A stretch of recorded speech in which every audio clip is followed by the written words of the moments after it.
And ನನಗೆ ಇಲ್ಲಿ ಬರ್ತಿದಂಗೆ ಒಂದು ಹೊಸ ಪ್ರಪಂಚ ಥರ ಫೀಲ್ ಆಗ್ತಾ ಇದೆ ಇದು.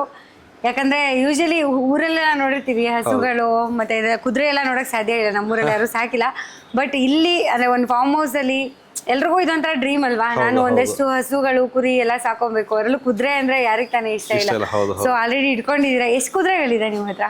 ನನ್ನ ಹತ್ರ 4 ಕುದುರೆ ಇದೆ. ಓಕೆ. ಬಟ್ ನನ್ನ ಹತ್ರ ಇರೋ ಕುದುರೆ ಸ್ಪೆಷಾಲಿಟಿ ಅಂದ್ರೆ ಎಲ್ಲ ಬ್ಲಡ್ ಲೈನ್ ಹಾರ್ಸಸ್. ಅಂದ್ರೆ ಇದ್ರದ್ದು ನಿಮ್ಗೆ ಪಾಸ್ಪೋರ್ಟ್ ಅಂತ ಇರುತ್ತೆ ಇದಕ್ಕೆ. ಓಕೆ. ನಮ್ಗೆ ಯಾವ ತರ ಪಾಸ್ಪೋರ್ಟ್ ಇರುತ್ತೋ ಅದಕ್ಕೂ ಪಾಸ್ಪೋರ್ಟ್ ಅಂತ ಬರುತ್ತೆ. ಆತರ ವಿತ್ ಡಾಕ್ಯುಮೆಂಟ್ ಇರೋ ಹಾರ್ಸಸ್ ಇಟ್ಕೊಂಡಿರ್ತೀನಿ. ಯಾಕಂದ್ರೆ ಬಿಕಾಸ್ ನನಗೆ ಅದೊಂದು ಅವಾಗಿಂದ ತುಂಬಾ ಡ್ರೀಮ್ ಇತ್ತು ನನಗೆ. ಏನೇ ಹೆಲ್ತ್ ಇಶ್ಯೂಸ್ ಆದ್ರೂ ಲೈಕ್ ಅದು ಒಂದು ಕೋಡ್ ಇರುತ್ತಲ್ವಾ, ಕೇರ್ ಮಾಡ್ಬೋದು. ಹಾಯ್, ಇದ್ರ ಹೆಸರೇನು? ಇದು ಬಂದು ಕೈರಾ ಅಂತ. ನಾನು ಇದು ರೀಸೆಂಟ್ ಆಗಿ ತಂದಿದ್ದು ನನ್ನ ಫಾರ್ಮ್ಗೆ. ನನ್ನ ಮನೆ ಓಪನಿಂಗ್ ಗೆ ನಮ್ಮ ತಂದೆ ಕೊಡ್ಸಿದ್ದು. ಓ ಸೂಪರ್. ನನಗೆ ವೈಟ್ ಹಾರ್ಸ್ ಎಲ್ರಿಗೂ ಇಷ್ಟ ಆಗುತ್ತೆ ಬೇಸಿಕಲಿ. ಅದಿನ್ನು ತುಂಬಾ ಹೊಂದ್ಕೋಬೇಕು ಅನ್ಸುತ್ತೆ ಅಲ್ಲ? ಇಲ್ಲ ಇಲ್ಲ ಇಲ್ಲ, ಆರಾಮಾಗಿದ್ದಾನೆ. ಇದು ಕೈರಾ ಅಂತ. ಅದನ್ನ ಈ ಕಡೆ ಬಂದ್ರೆ ಇವನು ಸ್ವಲ್ಪ ಪುಟಾಣಿ, ಇವನು ಏನು ಮಾಡಲ್ಲ. ನಿಮ್ಗೆ ಭಯ ಇಲ್ಲ ಅಂದ್ರೆ ಬಿಡ್ತೀನಿ. ಭಯ ಏನಿಲ್ಲ, ಬಟ್ ಅವಾಗ್ಲೇ ಇವನ್ ಜಂಪ್ ಮಾಡ್ತಿದ್ನಲ್ಲ ಅರ್ಜುನ್, ಆ ತರ ಜಂಪ್ ಮಾಡಿದ್ರೆ. ಇದು ನಿಮ್ಗೆ ಪುಟಾಣಿ ಮರಿ. ಇದಕ್ಕೆ ಎಷ್ಟು ವರ್ಷ ಇರ್ಬೋದು ನೀವೇ ಹೇಳಿ ನೋಡೋಣ. ಇದಕ್ಕ ಒಂದು 3 years ಇರ್ಬೋದು ಅನ್ಸುತ್ತೆ. ಅದಕ್ಕೆ 5 years 3 years ಇರುತ್ತೆ ಹೇಳಿ. ಇನ್ನೂ ಕಡಿಮೆನಾ? ಓಕೆ. ಇದು ಒಂದು 1 year ಮ್ಯಾಕ್ಸ್ 11 months ಏನೋ ಆಗಿದೆ ಇದಕ್ಕೆ ಅಷ್ಟೇ. ಹೌದಾ? ಪುಟಾಣಿ ಮರಿ. ಇನ್ನು 1 year ಬರ್ಡ್ ಏನೋ ಆಗಿಲ್ಲ ನಾನಿದು. ಭೀಮಾ, ಹಾಯ್. ಇನ್ನೊಬ್ಬ ಟೆರರ್ ಇದಾನೆ, ಬನ್ನಿ ತೋರಿಸ್ತೀನಿ ನಾನು ನಿಮ್ಗೆ. ಟೆರರ್ ಇವನು ನೋಡಿದ್ರೆ, ಕೈರಾ ನೋಡಿದ್ರೆ ಭಯ ಆಗ್ತಿದೆ. ಇಲ್ಲ, ತುಂಬಾ ಸೈಲೆಂಟ್ ಇದೆ. ಬಟ್ ಹೊಸದಾಗಿ ಬಂದಿದೀವಲ್ಲ, ಐ ಮೀನ್ ನೀವು ಹೊಸಬ್ರು ಇದೀರಲ್ಲ, ದೆನ್ ಆಮೇಲೆ ಎಲ್ಲರೂ ಒಟ್ಟಿಗೆ ಜಾಸ್ತಿ ಜನ ಇರೋದ್ರಿಂದ ಸ್ವಲ್ಪ ಗಲಾಟೆ ಮಾಡ್ತಾನೆ. ಹೌದು, ಅವಕ್ಕೂ ಇಲ್ಲಿ ಒಂದೇ ಝೋನ್ ಅಲ್ಲಿ ಇದ್ದು ಅಭ್ಯಾಸ. ಹೌದು ಹೌದು. ಇವನ ಹೆಸರು ಬಂದು ಅಶ್ವ ಅಂತ. ಅಶ್ವ, ಓಯ್.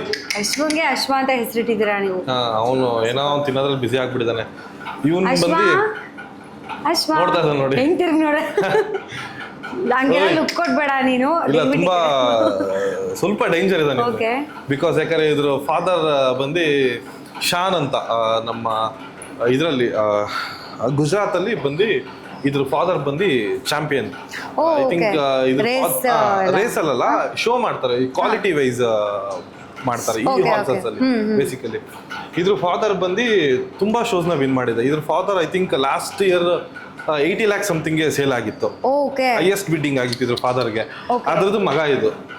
ಇದನ್ನು ಎರಡು ಚಾಂಪಿಯನ್ ಆಗಿದ್ದಾನೆ ಇವನು ಕೂಡ. ಇವ್ನು ನನ್ನ ಫಾರ್ಮ್ ಬಂದು ತುಂಬಾ ವರ್ಷ ಆಯ್ತು. ಇವನ್ನ ಸ್ವಲ್ಪ ಈಗ ನಾವು ರೆಡಿ ಮಾಡ್ತಾ ಇದ್ದೀವಿ. ನೀವು ರೈಡ್ ಎಲ್ಲ ಮಾಡ್ತೀರಾ? ನನ್ಗೆ ತುಂಬಾ ಇಷ್ಟ, ತುಂಬಾ ಇಷ್ಟ. ನಾನು ನನಗೆ ಅದೊಂದು ಇಂಡಸ್ಟ್ರಿ ಸ್ಟಾರ್ಟ್ ಮಾಡಿದಾಗ ಅದೊಂದು ಕಾನ್ಸೆಪ್ಟ್ ಇತ್ತು. ಫೈಟ್ ಬರಬೇಕು, ಡ್ಯಾನ್ಸ್ ಬರಬೇಕು, ಹಾರ್ಸ್ ರೈಡಿಂಗ್ ಬರಬೇಕು ಅನ್ನೋ ಒಂದು ಕಾನ್ಸೆಪ್ಟ್ ಇತ್ತು. ಅಲ್ಲಿಂದ ಬಂದೆ. ಬಟ್ ಇದು ನನಗೆ ಇಷ್ಟು ಹುಚ್ಚಾಗಿ ನಾನು ಮನೆಗೆ ತಗೊಂಡ್ಬರ್ತೀನಿ ನನಗೆ ಗೊತ್ತಿಲ್ಲ. 1, 2 ಅನ್ಕೊಂಡು 4 ಆಗಿದೆ. ಸುಮ್ಮನೆ ಹಾಬಿಗೆ ಅಂತ ಕಲ್ತಿದ್ದು, ಮತ್ತೆ ಸ್ಕಿಲ್ಸ್ ಬೇಕಲ್ಲ. ಹೌದು ಹೌದು ಹೌದು. ಅದು ಹಾಬಿಗೆ ಅಂತ ಹೋಗಿದ್ದು, ಕೊನೆಗೆ ಒಂಥರ ಅದು ಅಟ್ಯಾಚ್ಮೆಂಟ್ ಜಾಸ್ತಿ ಆಗ್ಬಿಟ್ಟಿದೆ. ಅದರಿಂದ ಆ ಪ್ಯಾಷನ್ ಬಿಡಕ್ ಆಗ್ತಿಲ್ಲ. ಇನ್ನೊಂದು ಹಾರ್ಸ್ ಈಚೆ ಇದೆ.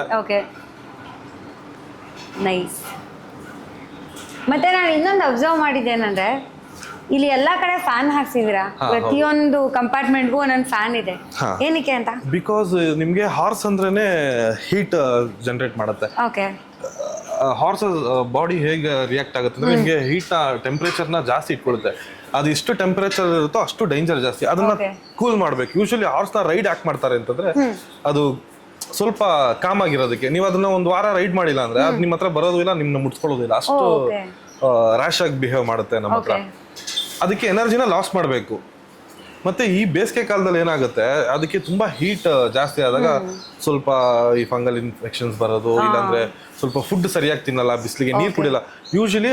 ಆಮೇಲೆ ಇದಕ್ಕೆ ಒಂದೇ ಇಂಟೆಸ್ಟೈನ್ ಬರೋದು ಇದಕ್ಕೆ, ಅಂದ್ರೆ ಮನುಷ್ಯರ ತರ ಇರಲ್ಲ. ಏನಾಗುತ್ತೆ ಇದಕ್ಕೆ, ಐ ಮೀನ್ ಅದೇನೋ ಹೇಳ್ತಾರೆ, ಡೈಜೆಸ್ಟಿಂಗ್ ಸಿಸ್ಟಮ್ ಜಾಸ್ತಿ ಐ ಮೀನ್ ಆಕ್ಟಿವ್ ಇರಲ್ಲ. ನಾವು ತುಂಬಾ ಇದಕ್ಕೆ ಪ್ರಾಪರ್ ಇಂಥದ್ದು ಫುಡ್ ಕೊಡ್ಬೇಕಾದ್ರೆ ಅದೇ ಕೊಡ್ಬೇಕು. ನೀವು ಜಾಸ್ತಿ ಏನೇನೋ ನಾವು ಈ ಹಸುಗಳಿಗೆಲ್ಲ ಹಾಕ್ತಿವಲ್ಲ, ಆ ಥರ ಎಲ್ಲ ಮಾಡೋಕ್ಕಾಗಲ್ಲ. ತುಂಬಾ ಡೇಂಜರ್. ವಿತಿನ್ ಸೆಕೆಂಡ್ ಹಾರ್ಸ್ ಹೋಗ್ಬಿಡುತ್ತೆ, ವಿತಿನ್ ಸೆಕೆಂಡ್ ಹೋಗ್ಬಿಡುತ್ತೆ. ತುಂಬಾ ಡೆಲಿಕೇಟೆಡ್. ಬಟ್ ಆದ್ರೆ ತುಂಬಾ ಸ್ಟ್ರೆಂತ್ ಇದೆ ಅದಕ್ಕೆ. ನಾವು ಅದನ್ನ ನೋಡ್ಕೊಂಡು ಫೀಡ್ ಮಾಡ್ಬೇಕಾಗತ್ತೆ. ಆಮೇಲೆ ಈ ಬಿಸಿಲಲ್ಲೆಲ್ಲ ಏನಾಗುತ್ತೆ, ನೀರ್ ಕುಡಿಯಲ್ಲ ಚೆನ್ನಾಗಿ. ಹಾರ್ಸಸ್ ಯಾವಾಗಲೂ ತುಂಬಾ ನೀರ್ ಕುಡಿಬೇಕು. ಬಿಕಾಸ್ ನಮ್ಗೆ ಇವಾಗ ಮನುಷ್ಯರಿಗೆ ಒಂದು 3 ಲೀಟರ್ ಹೇಗಿರುತ್ತೋ ಅದಕ್ಕೆ ಒಂದು 30 ಲೀಟರ್ಸ್ ಆದ್ರೂ ನಿಮ್ಗೆ ಡೈಲಿ ಕೊಡಬೇಕು. ಅದು ಚೆನ್ನಾಗಿ ಎಷ್ಟು ನೀರು ಕುಡಿಯುತ್ತೋ ಅಷ್ಟು ತುಂಬಾ ಚೆನ್ನಾಗಿ ಇರುತ್ತೆ ಹಾರ್ಸಸ್. ಈಗ ಯೂಶಲಿ ಈಗ ಹುಲ್ ತಿಂತಾರೆ ನೋಡ್ತೀನಿ ಅವಾಗ ನಾನು ಯೂಶಲಿ ಹಾರ್ಸ್ಗೆಲ್ಲ ಹುರುಳಿ ಕೊಡ್ತಾರೆ ಅಂತ ಕೇಳ್ಕೊಂಡು ಹುರುಳಿ ಕೊಡ್ತಾರೆ. ಆಮೇಲೆ ನಾವು ಹುರುಳಿ ಕೊಡಲ್ಲ, ಓಟ್ಸ್ ಕೊಡ್ತೀವಿ. ಇಲ್ಲಿದೆ ಬನ್ನಿ ತೋರಿಸ್ತೀನಿ, ಇಟ್ಟಿದ್ದಾರೆ. ಈಗ ನೋಡಿ ಇದರಲ್ಲಿ ಓಟ್ಸ್ ಇದೆ, ಓಟ್ಸ್ ಮತ್ತೆ ಬಾರ್ಲಿ ಇದೆ. ಬಾರ್ಲಿ ಓಟ್ಸ್ ನ ಕೊಡ್ತೀವಿ. ಬಿಕಾಸ್ ನೀವು ಅನ್ಕೊಂಬೋದು ಇಷ್ಟೊಂದು ಕಾಸ್ಟ್ಲಿ ನಾವು ತಿನ್ನೋದೆಲ್ಲ ಇದು ಕೊಡ್ತೀರಂತ. ಬಟ್ ಏನಂದ್ರೆ ಈ ತರ ಕೆಲವೊಂದು ಬ್ರೀಡ್ಸ್ಗೆಲ್ಲ ನಾವು ಈ ತರನೇ ಫೀಡ್ ಮಾಡಬೇಕು. ನಾವು ಈ ಹಸುಗಳಿಗೆಲ್ಲ ಹಾಕ್ತಿವಿ, ಇಂಡಿ ಬೂಸ ಅಂತ ಬರುತ್ತೆ, ಅದನ್ನ ಹಾಕ್ತಿವಿ. ಆತರ ಮಾಡಕ್ಕಾಗಲ್ಲ ಇದಕ್ಕೆ. ಯಾಕಂದ್ರೆ ಏನಾಗುತ್ತೆ, ಹೊಟ್ಟೆ ಕೆಟ್ಟೋಗುತ್ತೆ, ಹಾರ್ಸ್ ಗ್ರೋತ್ ಬರಲ್ಲ, ನಿಮ್ಗೆ ಚೆನ್ನಾಗಿ ಗ್ರೋತ್ ಬರಲ್ಲ. ಯೂಶಲಿ ನೀವು ದರ್ಶನ್ ಸರ್ ಹತ್ರ ನೋಡ್ಬೋದು, ತುಂಬಾ ಒಳ್ಳೆ ಹೌದು. ಇವಾಗ ಅದೇ ನಂಗೆ ಇದನ್ನ ನೋಡ್ತೀನಿ ಅದೇ ನೆನಪಾಯ್ತು ಫಸ್ಟ್. ಆಮೇಲೆ ಅರ್ಜುನ, ಎಕ್ಸಾಕ್ಟ್ಲಿ ಅರ್ಜುನ ನೋಡಿದಾಗ್ಲೂ ನಂಗೆ ಅವ್ರದ್ದು ಫಾರ್ಮ್ ಹೌಸ್ ಅಲ್ಲಿರೋ ಒಂದು ಹಾರ್ಸ್ ನೆನಪಾಯ್ತು. ಸೊ ಇದೆಲ್ಲ ಇಂಡಿಯನ್ ಬ್ರೀಡ್ಸ್. ಇದು ಪ್ರಾಪರ್ ಇಂಡಿಯನ್ ಬ್ರೀಡ್ಸ್. ಇದು ಮಾರ್ವಾರಿ ಅಂತ ಕರೀತಾರೆ ಈ ಬ್ರೀಡ್ ನ. ನೀವು ಯೂಶಲಿ ಇದ್ರಲ್ಲಿ ಏನ್ ನೋಡ್ತೀರಾ, ನಮ್ಮ ರೇಸ್ ಕೋರ್ಸ್ ಅಲ್ಲೆಲ್ಲ ಅದು ಇಂಗ್ಲಿಷ್ ಬ್ರೀಡ್ಸ್. ಅದ್ರ ಕಿವೀಸ್ ಎಲ್ಲ ನಿಮ್ಗೆ ಹಿಂಗೆ ಕಟ್ ಡೌನ್ ಆಗಿರುತ್ತೆ. ಇದ್ರದ್ದೆಲ್ಲ ನೋಡಿ ತುಂಬಾ ಶಾರ್ಪ್ ಆಗಿರುತ್ತೆ. ಆಮೇಲೆ ಇದು ತುಂಬಾ ಅಬ್ಸರ್ವೇಷನ್ ಜಾಸ್ತಿ. ಇದು ಯಾರಾದ್ರೂ ಅಟ್ಯಾಕ್ ಮಾಡಕ್ ಬಂದ್ರೆ ಆಗಿನ ಕಾಲದಲ್ಲ ಅದಕ್ಕೆ ಈ ಹಾರ್ಸಸ್ ಜಾಸ್ತಿ ಯುದ್ಧ ಮಾಡ್ಬೇಕಾರೆಲ್ಲ ತುಂಬಾ ಈ ಹಾರ್ಸಸ್ ನ ಯಾಕೆ ಯೂಸ್ ಮಾಡ್ತಿದ್ರು ಅಂದ್ರೆ ಇಂಟೆಲಿಜೆಂಟ್ ಅಂತ. ನಿಮ್ಗೆ ಇಂಗ್ಲಿಷ್ ಬ್ರೀಡ್ ಆತರ ಅಷ್ಟು ಶಾರ್ಪ್ನೆಸ್ ಆ ತರದೆಲ್ಲ ಇರಲ್ಲ. ಇದನ್ನ ತುಂಬಾ ನಮ್ಗೆ ಆಗಿನ ಕಾಲದಲ್ಲಿ ಎಲ್ಲಾ ಮಹಾರಾಜರಿಗೂ ಒಂಥರ ಫೇವ್ರೇಟ್ ಇದು. ಯಾಕಂದ್ರೆ ಅವ್ರಿಗೆ ಒಂದು ಯುದ್ಧ ಎಷ್ಟು ಗೆದ್ಕೊಂಡ್ಬರ್ತಾರೆ ಅಂತಂದಾಗ ಅವ್ರು ಏನ್ ಯುದ್ಧ ಮಾಡ್ತಾರೋ ಅದಕ್ಕಿಂತ ಹತ್ತರಷ್ಟು ಎಫರ್ಟ್ಸ್ ಇರುತ್ತೆ, ಅಷ್ಟು ಸಪೋರ್ಟಿವ್ ಆಗಿರುತ್ತೆ. ಅದೊಂದು ತುಂಬಾ ಈ ಬ್ರೀಡ್ ಅಲ್ಲಿ ಅಂದ್ರೆ ಇವೇ ಚಿಹ್ನೆಗಳನ್ನು ಕೂಡ ಕೊಡ್ತವೆ ಅಂತ. ಖಂಡಿತ ಖಂಡಿತ ಖಂಡಿತ. ಹೌದು ಹೌದು ಹೌದು. ನೈಸ್. ಸೊ ಇದೆಲ್ಲ ಹಸುಗಳು, ಇದು 5-6 ಹಸುಗಳಿದೆ ನಿಮ್ಮ ಹತ್ರ? ಇದಿಷ್ಟು ಇನ್ 3 ನಮ್ಮಲ್ಲಿ ಮರಿ ಹಾಕಿರೋದು. ಅದ್ರದ್ದು 3 ಮರಿ ಇದು. ಓ ಹೌದಾ, ಓಕೆ. 2ನೇ ಜನರೇಷನ್, ಸೆಕೆಂಡ್ ಜನರೇಷನ್ ರನ್ ಆಗ್ತಾ ಇದೆ ಫಾರ್ಮ್ ಅಲ್ಲಿ. ನೈಸ್. ಸೊ ಈ ಮನೆ ಕಟ್ಸಕ್ಕಿಂತ ಮುಂಚೆಯಿಂದನೂ ನೀವು ಇಲ್ಲಿ ಪ್ರಾಣಿಗಳನ್ನ ಹಾಗೆ ಮೇಂಟೈನ್ ಮಾಡ್ತಾ ಇದ್ದೀರಾ? ಹೌದು, ಫಸ್ಟ್ ಮನೆ ಕಟ್ಟಕ್ ಮುಂಚೆ ಈ ಶೆಡ್ ರೆಡಿ ಆಗ್ಬಿಟ್ಟಿತ್ತು. ಯಾಕಂದ್ರೆ ಬಿಕಾಸ್ ನನಗೆ ಅದು ಅಡ್ಜಸ್ಟ್ ಆಗೋದಕ್ಕೆ ಮತ್ತೆ ಅದಕ್ಕೆ ನಮ್ಮ ಫಾರ್ಮ್ ಅಲ್ಲಿ ಹೊಂದ್ಕೊಳ್ಳೋದಕ್ಕೆ ಅಂತ ಒಂದು ಟೈಮ್ ಬೇಕಾಗುತ್ತೆ. ಅದರಿಂದ ಆತರ ನಾವು ಪ್ಲಾನ್ ಮಾಡ್ಕೊಂಡಿದ್ವಿ.